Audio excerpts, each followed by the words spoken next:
Hi ಎಲ್ಲರಿಗೂ ನಮಸ್ತೆ. ನಾನು ನಿಮ್ಮ ಆಶಾ ಚಂದ್ರ ಭಟ್. ಆಶಾ ಸ್ನಾಳ ಪಾಕಕ್ಕೆ ನಿಮಗೆಲ್ಲರಿಗೂ ಸ್ವಾಗತ. ಇವತ್ತು ನಾವು ತರಕಾರಿ ಬಾಳೆಕಾಯನ್ನು ಉಪಯೋಗಿಸಿ ಒಂದೇ ಹಿಟ್ಟಿನಿಂದ ರವಾ ಫ್ರೈ ಹಾಗೂ ಡೀಪ್ ಫ್ರೈ ಎರಡು ಕೂಡ ಮಾಡುವ.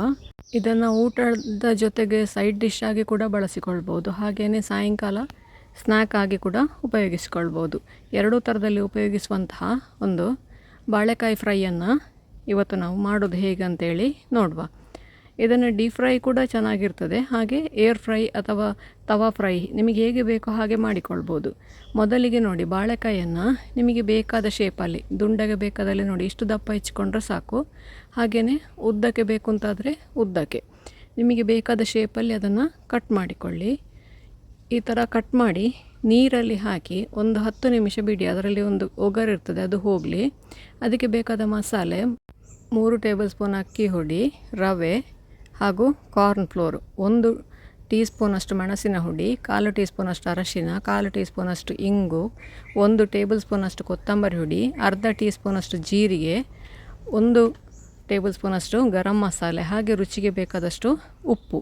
ಇವಿಷ್ಟನ್ನು ಒಂದು ಬೌಲಿಗೆ ಹಾಕ್ಕೊಂಡು ಅದಕ್ಕೆ 1 ಟೇಬಲ್ ಸ್ಪೂನಷ್ಟು ಶುಂಠಿ ಬೆಳ್ಳುಳ್ಳಿ ಪೇಸ್ಟನ್ನು ಹಾಕ್ಕೊಂಡು ನೀರು ಹಾಕದೇನೆ ಅದನ್ನು ಚೆನ್ನಾಗಿ ಮಿಕ್ಸ್ ಮಾಡಿಕೊಳ್ಳಿ. ಉಪ್ಪು ಹಾಗೂ ಖಾರ ಸರಿ ಉಂಟಾ ಅಂತ ನೋಡಿಕೊಳ್ಳಿ.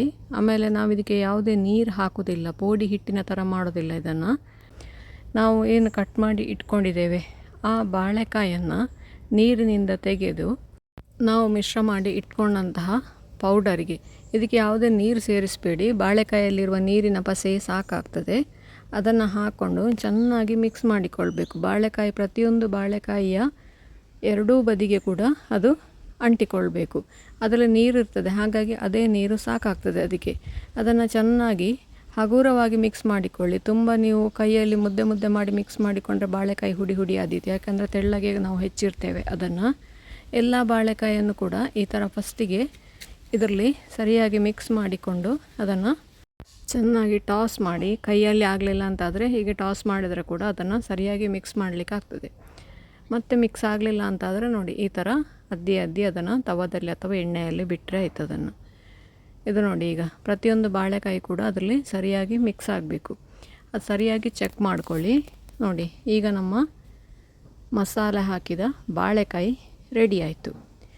ಅದು ರೆಡಿ ಆಗುವಷ್ಟರೊಳಗೆ ನೀವು ತವಾ ಫ್ರೈ ಮಾಡೋದಾದರೆ ತವಾ ಬಿಸಿ ಆಗಲಿಕ್ಕೆ ಇಡಿ. ಹಾಗೆಯೇ ಆಯಿಲ್ ಫ್ರೈ ಅಂದರೆ ಡೀಪ್ ಫ್ರೈ ಮಾಡೋದಾದರೆ ಎಣ್ಣೆ ಕಾಯಲಿಕ್ಕೆ ಇಡಿ. ನಾನು ಎರಡೂ ಕೂಡ ಮಾಡಿದ್ದೇನೆ ಇವತ್ತು. ನೋಡಿ, ಈ ಥರ ಎಲ್ಲವನ್ನು ಕೂಡ ತವದ ಮೇಲೆ ನೀಟಾಗಿ ಜೋಡಿಸ್ತಾ ಹೋಗಿ. ನಾನು ಉದ್ದಕ್ಕೆ ಹೆಚ್ಚಿದ್ದನ್ನು ತವಾ ಫ್ರೈ ಮಾಡಿದೆ, ಹಾಗೆಯೇ ದುಂಡಕ್ಕೆ ಹೆಚ್ಚಿದ್ದನ್ನು ಒಂದು ಸ್ವಲ್ಪ ದಪ್ಪ ಹೆಚ್ಚಿದ್ದೆ, ಹಾಗಾಗಿ ಅದನ್ನು ಡೀಪ್ ಫ್ರೈ ಮಾಡಿದೆ.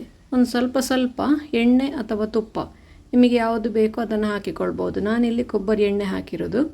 ಇದಿಲ್ಲಿ ಫ್ರೈ ಆಗ್ತಾ ಇರಲಿ, ಅಷ್ಟೊತ್ತಿಗೆ ನಾವು ಉಳಿದಿರುವ ಬಾಳೆಕಾಯನ್ನು ಈ ಥರ ಬಿಸಿಯಾದ ಎಣ್ಣೆಗೆ ಹಾಕ್ಕೊಂಡು, ಎಣ್ಣೆಗೆ ಹಾಕುವಾಗ ಅದು ಬಿಸಿಯಾಗಿರಲಿ, ಆಮೇಲೆ ಅದನ್ನು ಮೀಡಿಯಮ್ ಉರಿಯಲ್ಲಿ ಫ್ರೈ ಮಾಡಿ. ಆವಾಗ ಅದು ಚೆನ್ನಾಗಿ ಕ್ರಿಸ್ಪಿಯಾಗಿ ಫ್ರೈ ಆಗ್ತದೆ. ಇದು ನೋಡಿ, ಒಂದು ಸೈಡ್ ಆಗಿದೆ. ಈಗ ಇನ್ನೊಂದು ಸೈಡಿಗೆ ಅದನ್ನು ತಿರುಗಿಸಿಕೊಳ್ತಾ ಇದ್ದೇನೆ. ಎರಡೂ ಕಡೆ ಕೂಡ ಚೆನ್ನಾಗಿ, ಇದು ಕೂಡ ಹಾಗೆ, ಇದನ್ನು ಮೀಡಿಯಮ್ ಉರಿಯಲ್ಲೇ ಬೇಯಿಸಿ. ತುಂಬ ದೊಡ್ಡ ಉರಿಯಲ್ಲಿ ಬೇಯಿಸಿದರೆ ಅದು ಸೀದು ಹೋಗ್ತದೆ, ಹಾಗಾಗಿ ಮೀಡಿಯಮ್ ಉರಿಯಲ್ಲೇ ಅದನ್ನು ಫ್ರೈ ಮಾಡಿ. ಒಂದು 7ರಿಂದ 8 ನಿಮಿಷ ಬೇಕಾಗ್ತದೆ ಇದು ಕರೆಕ್ಟಾಗಿ ಫ್ರೈ ಆಗಲಿಕ್ಕೆ. ನಮ್ಮ ರುಚಿಯಾದ ಬಾಳೆಕಾಯಿ ತವಾ ಫ್ರೈ ಹಾಗೂ ಡೀಪ್ ಫ್ರೈ ಎರಡು ಕೂಡ ರೆಡಿ ಆಯಿತು. ಇದಕ್ಕೆ ನಿಮಗೆ ಉಪ್ಪು ಖಾರ ನಿಮಗೆ ಬೇಕಾದ ಅಳತೆಗೆ ಹಾಕಿಕೊಳ್ಳಿ. ಹೆಚ್ಚು ಕಡಿಮೆ ಮಾಡ್ಬೋದು, ನಾನು ಹೇಳಿದ ಅಳತೆಗೆ ಹಾಕಿಕೊಳ್ಬೇಕು ಅಂತಿಲ್ಲ. ಕೆಲವರಿಗೆ ಖಾರ ಜಾಸ್ತಿ ಬೇಕಾದರೆ ಒಂದು ಸ್ವಲ್ಪ ಮೆಣಸು ನೋಡಿ ಜಾಸ್ತಿ ಹಾಕ್ಕೊಳ್ಬೋದು, ಹಾಗೆಯೇ ಸ್ವಲ್ಪ ಕಡಿಮೆ ಸಾಕಾದವರಿಗೆ ಕಡಿಮೆ ಹಾಕ್ಕೊಳ್ಬೋದು. ನೀವು ಕೂಡ ಒಮ್ಮೆ ಇದನ್ನು ಖಂಡಿತ ಟ್ರೈ ಮಾಡಿ ನೋಡಿ. ಹೇಗಾಯಿತು ಅಂತೇಳಿ ಕಮೆಂಟ್ ಮೂಲಕ ನಮಗೆ ತಿಳಿಸಿ. ಲೈಕ್ ಕೊಟ್ಟು ಶೇರ್ ಮಾಡಿ. ನೀವಿನ್ನೂ ನಮ್ಮ ಚಾನಲನ್ನು ಸಬ್ಸ್ಕ್ರೈಬ್ ಮಾಡಿಕೊಳ್ಳಿಲ್ಲ ಅಂತ ಸಬ್ಸ್ಕ್ರೈಬ್ ಮಾಡಿಕೊಂಡು ಪಕ್ಕದಲ್ಲೇ ಇರುವ ಬೆಲ್ ಐಕಾನನ್ನು ಒತ್ತಿ ನಮ್ಮನ್ನು ಸಪೋರ್ಟ್ ಮಾಡಿ. ನಮ್ಮ ಇನ್ಸ್ಟಾ ಹಾಗೂ ಫೇಸ್ಬುಕ್ ಪೇಜನ್ನು ಕೂಡ ನೀವು ಫಾಲೋ ಮಾಡ್ತಿಲ್ಲ ಅಂದರೆ ಅದನ್ನು ಕೂಡ ಫಾಲೋ ಮಾಡಿ. ಮುಂದಿನ ವಿಡಿಯೋದಲ್ಲಿ ಇನ್ನೊಂದು ಹೊಸ ಅಡಿಗೆಯೊಂದಿಗೆ, ಇನ್ನೊಂದು ಹೊಸ ರೆಸಿಪಿಯೊಂದಿಗೆ ಪುನಃ ನಿಮ್ಮನ್ನು ಭೇಟಿಯಾಗ್ತೇನೆ. ಧನ್ಯವಾದಗಳು.